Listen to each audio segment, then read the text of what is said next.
नमस्कार, the red mic में आपका स्वागत है और इस विशेष प्रस्तुति में भी आपका स्वागत है। मैं हूं संकेत उपाध्याय और मेरे साथ है मेरे सहयोगी सौरभ शुक्ला। और आज जैसे कि हमने वादा किया था, एक खास मेहमान भी हमारे साथ हैं, आम आदमी पार्टी के सांसद संजय सिंह जी। बहुत बहुत स्वागत आपका द रेड नमस्कार, माइक आपके में। दर्शकों को नमस्कार। सौरभ, समय लगा, देर हुई, लेकिन शुक्र है फिर भी आए। तो हम लोग काफी इंतजार कर रहे थे और जाहिर सी बात है, पार्टी के बहुत सारे काम और विपक्ष को थोड़ा सा जो लेट के थोड़ा सा गहरी नींद में था, तो उसको जगाने के लिए संजय जी पिछले दो दिन से तो लगे ही हुए हैं। जेल, तिहाड़ जेल की छत से, गाड़ी की छत से गाड़ी की छत से लेकर के सड़क तक।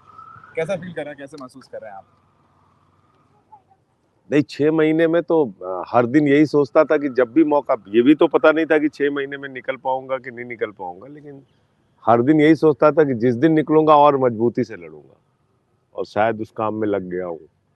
नहीं तो आपको पता था कि जब 6 महीने बाद आप निकलेंगे तो तमाम बड़े नेता जो आपके साथ विपक्ष में बैठे हुए थे, बीजेपी चले गए होंगे, कुछ जेल चले गए होंगे, हाँ, उसकी कुछ तकलीफ पार्टी जरूर, टूट गई होगी। उसकी तकलीफ जरूर हुई। जैसे खास तौर से नीतीश जी का जो प्रकरण हुआ, वो तो बहुत शॉकिंग था कि मतलब इतनी एक उम्मीद जगी थी और वो खुद सबको लामबंद कर रहे थे, और अचानक पता चला कि वो जाके बीजेपी के साथ मिल गए। और जो भी घटनाक्रम हुआ, जो इंडिया गठबंधन को कमजोर करने का, उससे तकलीफ तो हुई। ये बताइए, जेल में आपको इन सब चीजों की सूचना कैसे मिली? टीवी चलती थी वहाँ, और मेरे ही नहीं, बाकी भी वार्डों में टीवी तो लगी होती थी और उसमें चैनल्स भी आते थे। मतलब आप वहां बैठ के टीवी देख सकते थे? हाँ, देख सकते थे। अखबार ही मिल रहे थे, अखबार चाहे जो मतलब जैसे इंग्लिश के जितने भी अखबार आप मंगवाना चाहें, हिंदी के जितने अखबार मंगवाना चाहें, तो वो लाइब्रेरी भी थी वहाँ पे। म्यूजिक का भी रूम था, वहाँ पे मल्टीपर्पज हॉल भी था, कबूतरों को दाना खिलाने के लिए भी जगह थी, खरगोश भी थे। कम लोगों को पता है, संजय जी के घर में अगर आप कभी शाम को इंटरव्यू करने जाएं तो संजय जी जो है पत्रकारों के साथ, कुछ परिवार वालों के साथ महफिल जमा लेते हैं। कैरियोकी का बहुत बड़ा स्पीकर भी है, तो फिर वो कैरियोकी वहाँ पे मिल गया था। किशोर कुमार वहाँ जेल में हाँ। तो उसमें भी समय देता था। वहां आपके साथ सुर किसने मिलाया है? मैं तो ये जानने में इच्छुक हूँ। बहुत अच्छे अच्छे गायक हैं वहाँ, ऐसा नहीं है। और पेंटर, एक से एक पेंटर, एक उमेश जी थे। कोई बोले उमेश जी थे, तो वो बहुत अच्छी पेंटिंग करते थे और गाना भी बहुत अच्छा गाते थे। ऐसे बहुत सारे लोग थे। तो इसलिए जो समय मिला उसका सदुपयोग किया। अब जो जेल में पहुंच ही गए तो परेशान होने से अच्छा है कि उस समय का सदुपयोग किया जाए। आप जब वापस आए तो आम आदमी पार्टी के मुख्यालय पर द रेड माइक की टीम, हमारी टीम, हम लोग वहाँ मौजूद थे। और वहाँ पर जो मंच जिस तरीके से लगा था, उस मंच से आपने जो बोला वो भी सुना, और ऐसा लगा जैसे कि आप सिर्फ आम आदमी पार्टी के कार्यकर्ताओं को ही संबोधित नहीं कर रहे हैं, समूचे विपक्ष को संबोधित कर रहे हैं, जो भी कह रहे हैं उसमें। तो क्या मैं ये मानूं कि आप जो वहाँ बोल रहे थे वो सिर्फ अपनी पार्टी नहीं, लेकिन जो समस्त विपक्ष, क्योंकि एक इंडिया गठबंधन जो है वो एक छितराए हुए तरीके से सब वही बात कर रहे हैं, लेकिन अभी भी आप, मुझे ऐसे लगता है, अकेले ये सब बात बोल रहे हैं। आपकी प्रेस कॉन्फ्रेंस हुई छूटने के बाद, मैं नहीं देखता हूं कि कांग्रेस पार्टी की तरफ से या और जो विपक्षी दल हैं वो बिल्कुल वही बात एको कर रहे हैं या वही चीज बोल रहे हैं। नहीं, लेकिन बोलना तो पड़ेगा ना भाई। मैंने कौन सी गलत बात कही? कानून में अगर सब बराबर है तो प्रधानमंत्री भी बराबर है। महामहिम राष्ट्रपति को छूट है, राज्यपाल को छूट है। अगर ऐसा आप फर्जी मुकदमे करके एक निर्वाचित मुख्यमंत्री को जेल में डाल रहे हैं, तो प्रधानमंत्री पे भी मुकदमा हो सकता है। केरल में, तमिलनाडु में हो सकता है, बेंगलोर में, हैदराबाद में, कोलकाता में, आपने जब ये मोहाली में, रोपड़ में, कि 2 दरोगा वहां से आ जाएंगे, 5, वो मैंने सुना, लेकिन ये इसको इस तरीके से भी देखा जाता है कि संजय सिंह जो हैं वो पहले से ही बताए दे रहे हैं कि ऐसा होगा। नहीं, मैं कह रहा हूँ, ये एक उदाहरण मैंने दिया कि अगर ये आपने गलत परंपरा शुरू कर दी है, तो कल को मान लीजिए 5 मुकदमा आपके खिलाफ बंगाल में हो गया, वो फर्जी है, सही है, वो तो बात का विषय है ना। जांच के लिए फिर आप सहयोग कीजिए, जाइए बंगाल के थाने में। प्रधानमंत्री है तो क्या हुआ, कानून के निगाह में आप समान है। मेरा सवाल ये था कि ये आपको नहीं लगता है कि आप अकेले मुद्दा उठाते हुए दिख रहे हैं? अरविंद केजरीवाल की गिरफ्तारी के बाद रामलीला मैदान में इंडिया गठबंधन के लोग आए, लेकिन उसके बाद से ऐसे लग रहा है कि तुम अपने रास्ते हम अपने रास्ते। हाँ, एक सांकेतिक रूप से हम लोग सब साथ हैं। लेकिन ये जो वक्त है जिस समय एक तानाशाह हुकूमत इस देश के अंदर है, जो हुकूमत ये कहती है कि तुमने बहुत बड़ा भ्रष्टाचार किया हो, कोई बात नहीं, हमारे साथ आ जाओ, नहीं तो तुम्हें ईडी से पकड़वा देंगे, सीबीआई से पकड़वा देंगे।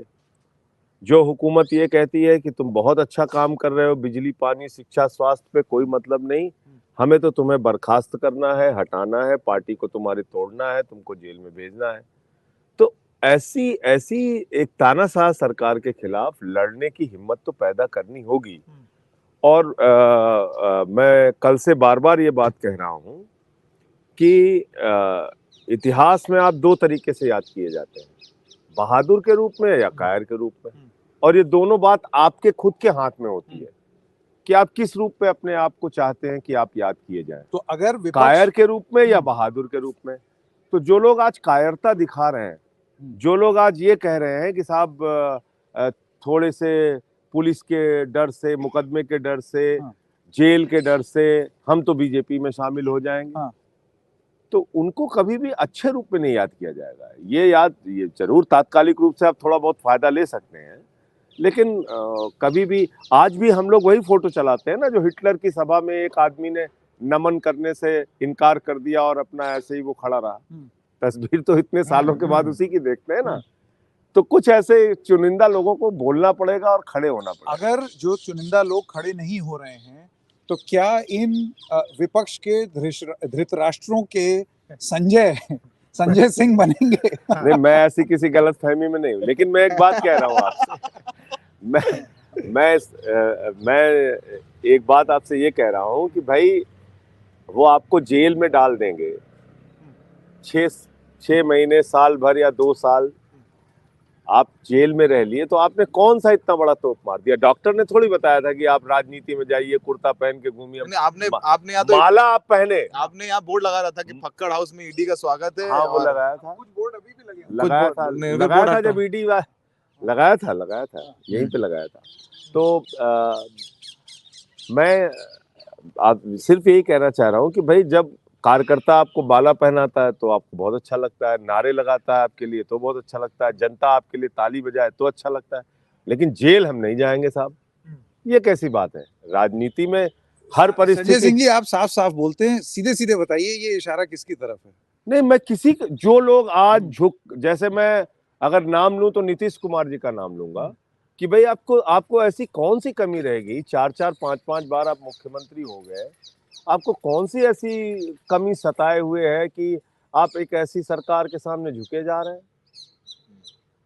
मैं अगर नाम लेके बोलूं तो, या जो लोग पिछले दिनों शामिल हुए, मैं तो लोग मुझे समझते होंगे कि कई बार तीखा बोल जाता हूं, लेकिन मुझे बड़ा बुरा लगा कि गौरव वल्लभ जो लगातार इतना टारगेट करते थे बीजेपी को, कांग्रेस के प्रवक्ता थे। अरे आप 6 महीने बाद है, बहुत कुछ हो गया।